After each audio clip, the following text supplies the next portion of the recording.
So when you ever hear somebody talk about 45-hour course or the 45-hour requirement, they're talking about sales associate post-licensing. Now, if you're getting your broker license, there's also a post-licensing course you take after you get your broker license. That one's a little bit longer. It's 60 hours, but it really kind of follows the same concept of what you learn about in any sort of post-licensing course.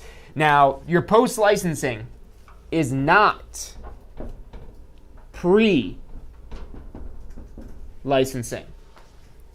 Your pre-licensing course is the course you take to get your real estate license. It's the course you take being licensed. That's why they call it pre-licensing. And this is the course you take after your license. That's why they call it post-licensing, which you probably could have already figured that out. But what I mean when I say this is not pre-licensing is it is completely different material.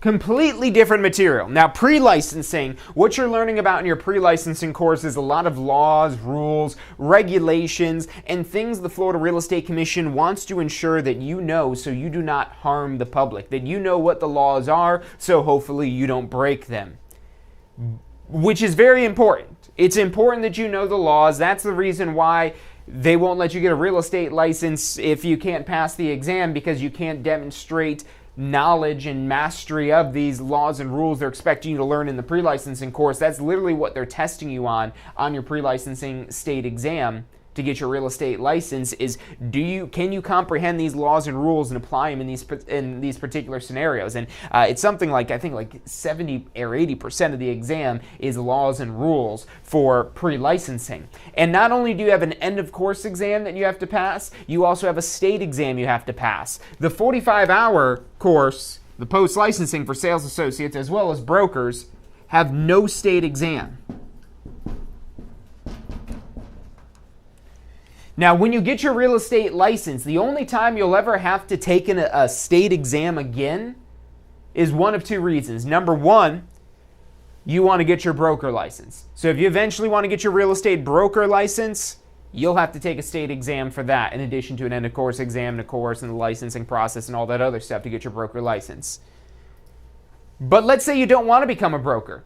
You don't have to go take that broker course. You don't have to take a state exam. So that leaves option number two of why you might have to take another state exam, is that you let your license lapse and your license becomes null and void. And once your license becomes null and void, the only way to get your license back is recomplete the entire licensing process, meaning you're getting re-fingerprinted, reapplying with the state of Florida, retaking your pre-licensing course, passing the end of course exam again, getting fingerprinted again, if I hadn't mentioned that, passing the state exam again, and then guess what you've got to do once you've got the license?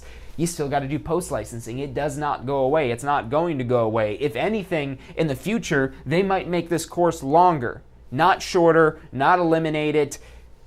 So this isn't going away. No matter how many times you get your real estate license, you'll have to do that 45-hour post-licensing course, and trust me when I say it's a lot easier than going through that entire licensing process again. So you probably don't want to do that. If you've already been through the licensing process, if you've already passed your state exam, you know what a process that can be, going through learning all this information, spending time studying, learning about these laws and rules, and understanding how they design the exam and how some of the questions are set up to really make you question whether you know what you think you know. So all that going on, why would you want to have to go through that a second time? Well, if you're going to become a broker, you're going to have to, but I would say that's worth it to get your broker license. But it's not worth it if all you would have had to do to not lose your license is just do this 45-hour post-licensing course. So that's reason number one why just get the course knocked out and out of the way, because after 18 months, about 18 months, maybe a little bit longer depending on when you get your real estate license, you're going to lose your real estate license if you don't have this 45-hour post-licensing course completed, and you'll have to go completely back to the beginning. They're so strict about this. On midnight of your deadline, once the clock strikes midnight and it now becomes the next day, your license immediately switches over to null and void, and that's it. There's no grace period built in or anything like that. If you want to get your license back, you're restarting the process from the beginning. So you don't want to find yourself in that situation where you've effectively lost your real estate license, especially once you start to get the hang of this. Because once you start to get the hang of real estate, here's what happens. You get busy. And busy is a good thing until you're facing a challenge of having to complete this course before your deadline while you're busy. Now, that's reason number one to take post-licensing. You're going to have to do it. You don't want to lose your real estate license, but that's really more of a scare tactic, I feel like, to get you to take this post-licensing as soon as possible, which, look, I can be a huge procrastinator myself. I don't like to say I am a procrastinator because I don't like being a procrastinator, but I can be a big procrastinator. So I get the whole idea and mentality of, not having to do this right away. And that's actually, to be honest with you, what I did when I got my real estate license. When I got my real estate license, you might have heard me tell the story about going through the licensing process and kind of breezing through it because I didn't think I needed to study, and then taking a practice exam and getting 30 questions into it and realizing, oh, I don't know this, I do need to actually study, then having to spend weeks upon weeks studying and reviewing the material, then taking my exam and fortunately passing the exam on my first try. But that's after I did all of that studying, which I almost didn't do because I was, my ego was too big and I didn't think I needed to study, because in exams I've taken in the past, not real estate licensing exams, but through high school, through college, I would just, kind of ace the exams. And I planned on doing that for my real estate license. It didn't work out so well. So thank God I took that practice exam, did all the studying, so that way I could still say I passed my exam on the first try. So look, the studying is essential to be able to ensure that you're prepared to pass the exam. And I understand how frustrating that process can be, because you're not getting your real estate license to study. You're not getting your real estate license to learn about real estate law, although maybe some of you are, because we have had a few students that have taken our courses just to learn about the laws and rules and whatnot.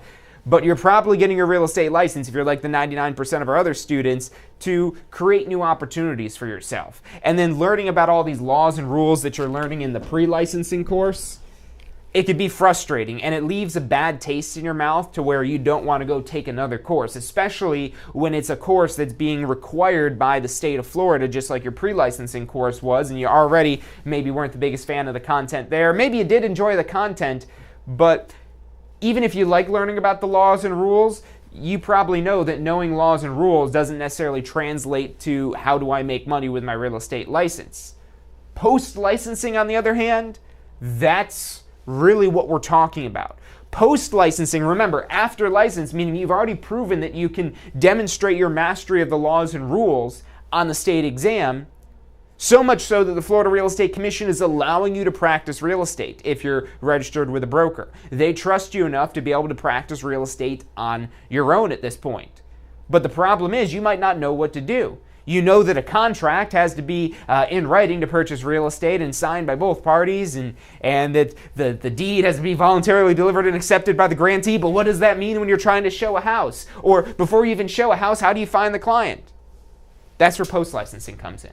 Post-licensing is really there to fill in those gaps of the information that's really now about, okay, you've got the real estate license, now what do you do with it? How do you actually make money with it? How do you build out a business plan? How do you run your real estate business? What do you do with this new license, with this new capability that you have?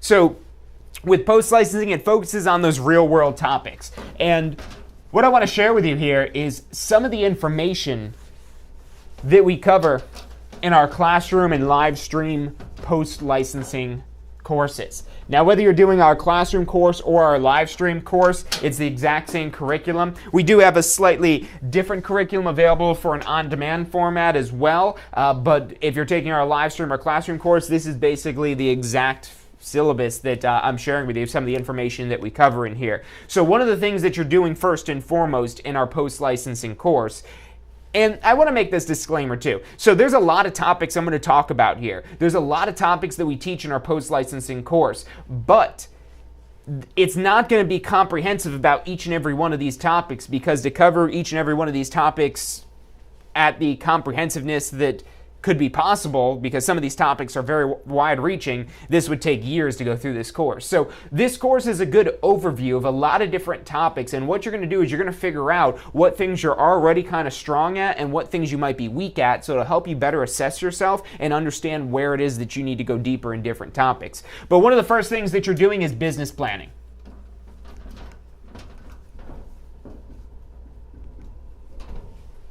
You're doing business planning. Now, why is business planning important?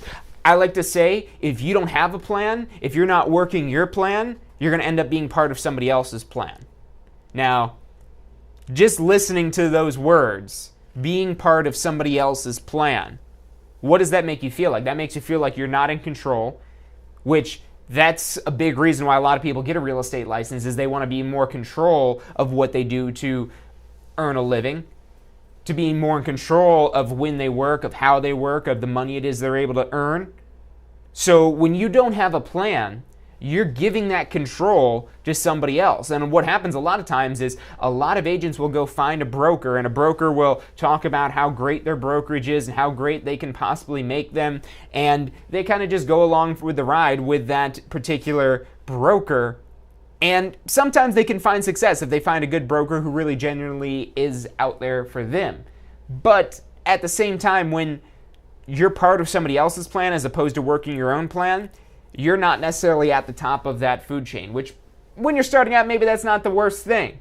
But eventually, if you want to grow yourself further and really avoid a lot of the frustrations you might be facing that you want to eliminate through real estate, there is that possibility, but you've got to have a strong plan, a strong foundation for success of what activities is it that you're going to do on a daily basis that's going to ensure that you could put food on your table. And not just put food on your table, but be able to take your family on trips, to be able to pay for your kids' school, to be able to do whatever it is that you need money for. Look, it's not even about wanting money, it's about needing money. We live in an economic planet. Without money, there's not much you're able to do. Almost everything requires money, one way or another. And you might say, well, John, what about going to a park? You don't need money to go to the park and be outside? Maybe you don't, but somebody does, because somebody paid for that park. Us taxpayers, we're paying for that park. So your money, your income you literally earn makes lives better for other people. So that's all part of the process. So money is necessary. So let's get good at figuring out how to attain it. And that's what business planning is all about, laying out your plan so you can work your plan and you know those necessary actions you need to take every single day. So that's one of the things that you're learning in one of the first couple of sections is on business planning. And there's actually like 14 different units here, so I just want to pick out some of the ones that I feel are going to be really impactful to probably the most of you guys in here. Really, it depends on, again, what your past is, what your strengths and weaknesses currently are, and so different topics might hit differently with different people, where something might make a lot of sense and be an epiphany for one person, but somebody already known. So remember, not everything in this post-licensing course is going to be life-changing, but you're looking for that one little piece of information, and maybe it's just the business planning, or maybe it's about listings. So we've actually got a few sections in our post-licensing course that we teach about listings. Now, why? And this is one of the earlier sections that we talk about in this post-licensing course. And again, there's a lot of units we cover on listings. And why do we emphasize listings in so much? And why are listings so important? Listings are your inventory. Think of a store. Why would you go to a store if they don't have the product that you want in stock? Especially in 2020, because you could order almost anything online. So that's literally the reason why people go to the store today, is they want that product now. They want to maybe touch it, see it, feel it. And yes, they could order it online, but they'd rather go through that local conduit, that local connection to that product, especially when there might be people at that place that maybe specialize and have knowledge about that information. So that's what you have the opportunity through having your own listings. When you've got your own listings in your own inventory, you've got something to put out there that people will be attracted to. People might not always be attracted to you. You might not always be drawing in people, but if you've got houses that they like, doesn't matter whether they like you or not, you're almost like the gatekeeper then to get to those properties. So when you've got listings, you can market them to your advantage to help you not only sell the listings faster and get paid quicker, but also expand your business further. So listings are so essential to a healthy real estate business. There's a lot of money to be made with buyers as well, but you want to make sure that you've got listings as part of your real estate service portfolio, that you're really emphasizing growing the amount of listings that you have, because this is one of the best ways to grow your real estate business. And so we have a couple different sections we talk about with listings. One of them is on prospecting. Now, what is prospecting? Prospecting is finding business. Think of like a gold prospector. You know, the stories of gold prospectors heading out west to go find gold. They're going out there on speculation. They're going on there in speculation with the idea that if they reach enough people eventually, or if they look for enough gold, look in enough places, they're eventually going to find gold. You want to look in enough places and you're eventually going to find customers. That's really what prospecting is all about. But now, where do you look? Where do you find these customers? Where do you go to discover them? There's a lot of different ways. We could talk about for sale by owners. Matter of fact, that is one of the topics we cover in our post-licensing course. And a lot of powerful statistics. Like, for example, according to the Association of Realtors, selling a property with a realtor versus selling it for sale by owner typically sells for 10 to 30% higher than what a for sale by owner would sell on their own when they sell with a realtor. Now, why is that? Why are we able to get 10 to 30% higher? Well, because we're knowledgeable, we're professional, we're a third-party negotiator. It's so much easier as a buyer or a seller if you have a third party to do the messaging for you, to translate the messaging. Because you have all the emotions and all kinds of things like that can get high. So having these more neutral third parties in the middle, real estate brokers, real estate sales associates, we're here to smooth it over and make sure the message is well received. We're the professional communicators. We're the professional marketers. We're the experts in real estate sales, and that's how we're able to get 10 to 30% higher. And this isn't me just speculating that we could do that. Those are statistics from the Association of Realtors where they've actually looked at actual home sales. So I ask you this. If I could get you at the very least only 10% higher than what you'd get on your own, is it worth it for you to pay 7% so I could get you 10%? Oh, and by the way, you don't have to pay me that 7% until I get you a property sold, a contract to your liking. You don't have to accept any contracts that I give you. Just knowing these little things about how you work with this here, very essential to building a successful real estate business. So you can look at for sale by owners. You could farm neighborhoods. There's all kinds of community events and all different ways we talk about ways you could prospect and some examples so you know how to find business. And this doesn't require necessarily any marketing dollars. There's ways that we talk about in here that you could prospect for business without necessarily having to spend money sending out mailings or buying Facebook ads or things like that. Those are great ways to really scale your business and grow your business even bigger. But starting out, prospecting works a lot better because it really helps you build up your communication skills, your people skills of interacting with new people and being able to answer questions and being able to direct people to the right information. That's all skills that you learn through good prospecting. Some of the other things, so say you get an actual client. You get somebody that's interested in selling. What is one of the things they're primarily concerned with? The price. Well, if I do sell it, what price could I get for it? What should we price it at? And this is a very important topic. I could really give you a really condensed version of pricing strategy that in any market is going to hold true, sometimes more than others. The lower the price is, the faster the property sells. End of story. There is never a time where that is not true. The lower the price is, the faster the property sells. Why? Well, as you lower price, it opens up affordability to more and more people. So you already have a larger pool of people that could to make an offer on the property. And when people see a low price, it's a deal.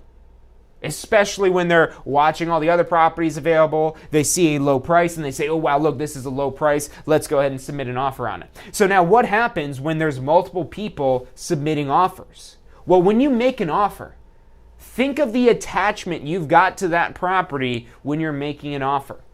When you make an offer, think of that attachment you've got to that property. You want that property. You just offered to pay X amount of dollars for the property. You might have offered to pay full price. Or very close to it maybe, or maybe even above full price.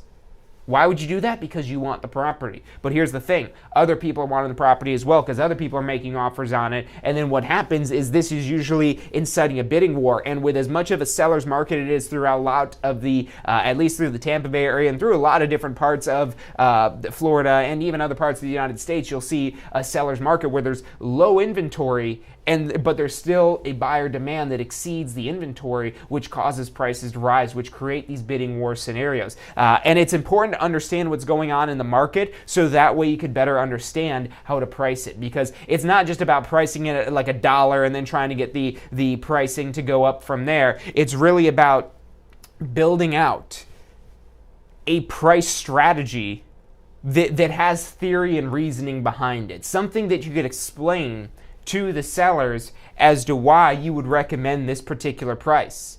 It's one thing to list a number. It's one thing to say $400,000.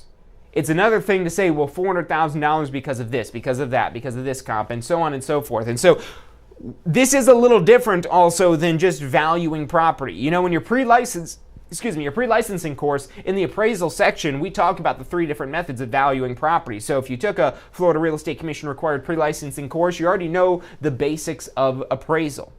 But that's for coming up with the value of the property, not necessarily price and pricing it to sell. Because that could make or break it. Because what happens when the more typical seller wants to list the price as high as they could go because they think people are going to make lower offers? Well, people will make lower offers if you lift the price super high. And then what happens is you end up selling the property for less than what you list it for. So what happens here is you're deflating expectations, whereas when you price it low, you're beating expectations. And every offer that comes in above the listed price is above expectations. Any offer that comes in below the listed price is below expectations. So let that sink in and think about how that in the subconscious mind would resonate with your clients when they see offers coming in below the purchase price versus above the purchase price. So pricing property to sell, extremely important. Now, in addition to the price, how do you win them over? Because you might be in a situation where you're competing with other agents. You might be competing with other agents that are also trying to list this property for sale. This can be competitive with listings. Listings are desired, they're sought after, and especially in a low inventory market like this, they're even more sought after. So one of the things that's very important is your listing presentation.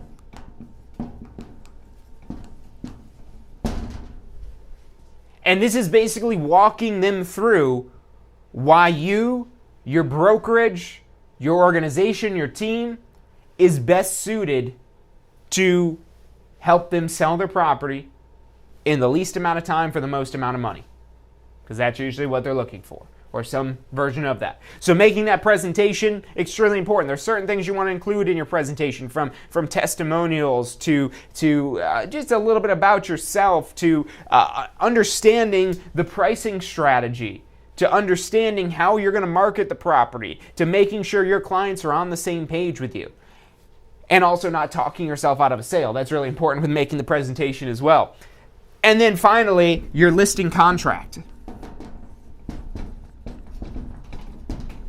So you're also learning about your listing contract in there as well. So you better understand the document that you're going to use to lock this all in. Because I'll be honest with you, when I got my real estate license and I was first starting out, I didn't take post-licensing right away. Like I said, I waited to the deadline because I can be a procrastinator sometimes, and a pretty bad procrastinator sometimes. So I did wait to the last minute to do my post-licensing, and I kicked myself because before I took my post-licensing, after probably 6 months of trying to make it in real estate, I realized I'm probably not going to be able to make it on my own. And so I paid to do some sales training course that I paid thousands of dollars for to get into this sales training course. I had to do like monthly payments for so long and paid all this money for it, learned a lot of great things, but then I started kicking myself when I took post-licensing, and a lot of the stuff that I learned in that sales training class that I paid all this money for, I was going to learn anyways in post-licensing had I just taken that post-licensing course right away. So that's why I'm here to tell you today that post-licensing is not like your pre-licensing course. It covers real-world topics and not just listings. We talk about working with buyers. We talk about, I've got the whole syllabus of it here pulled up. We talk about the financing process and understanding how to find mortgage alternatives that exist as well, so financing falls through maybe on one deal that you could still potentially pull off the whole deal and bring it all together. We talk about the closing process. We talk more about understanding the market and understanding investments and how to position yourself as a realtor that could benefit investors as well. And one thing I want to also share with you on this as well. So currently our post-licensing course is $197.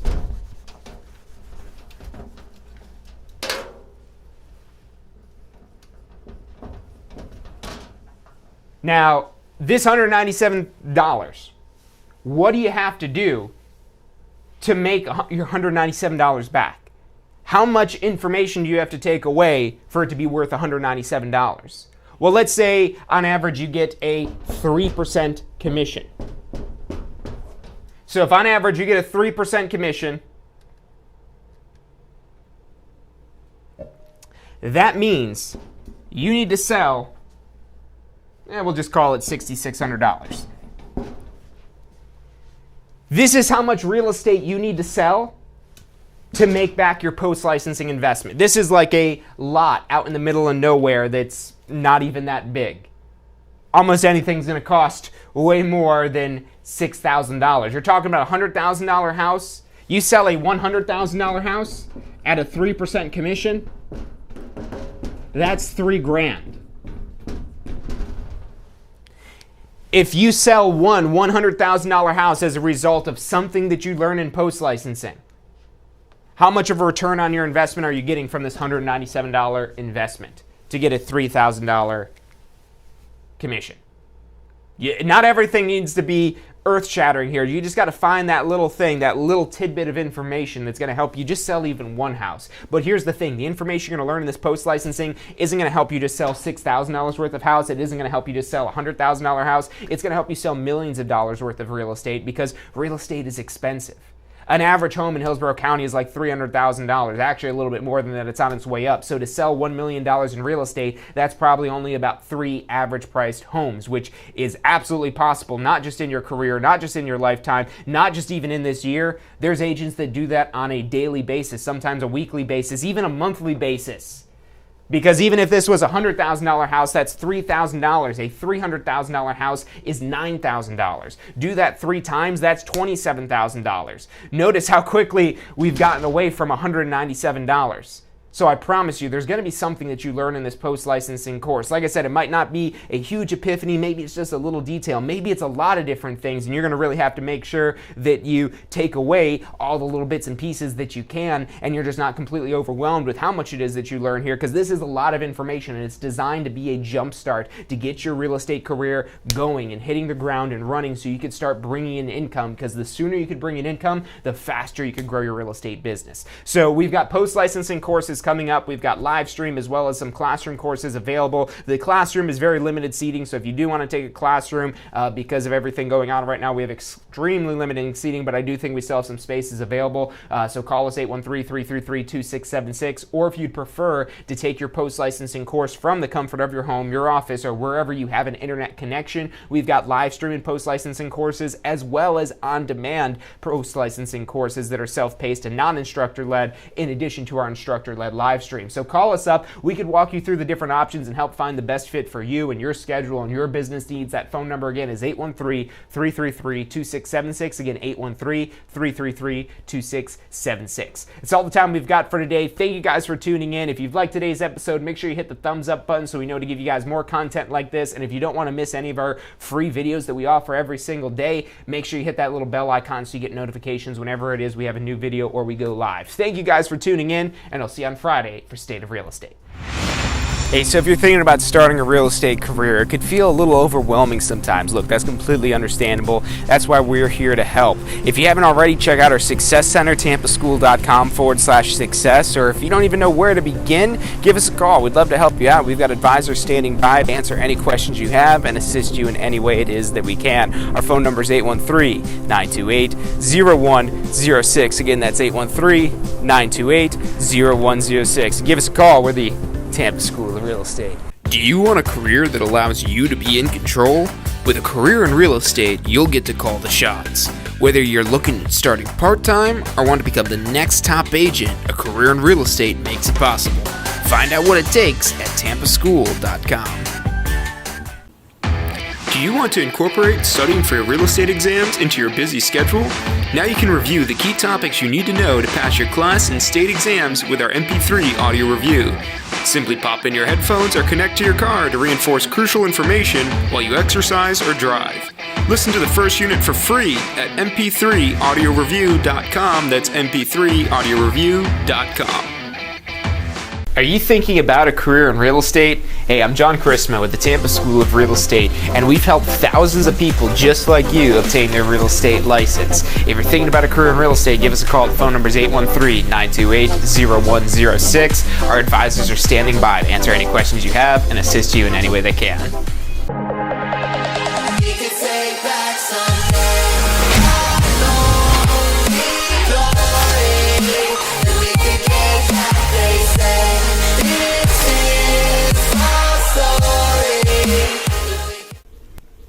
Hey, if you're enjoying the show today, which I'm sure you are, be sure to hit like, subscribe, post your comments, share with your friends and family. Thank you guys so much for watching.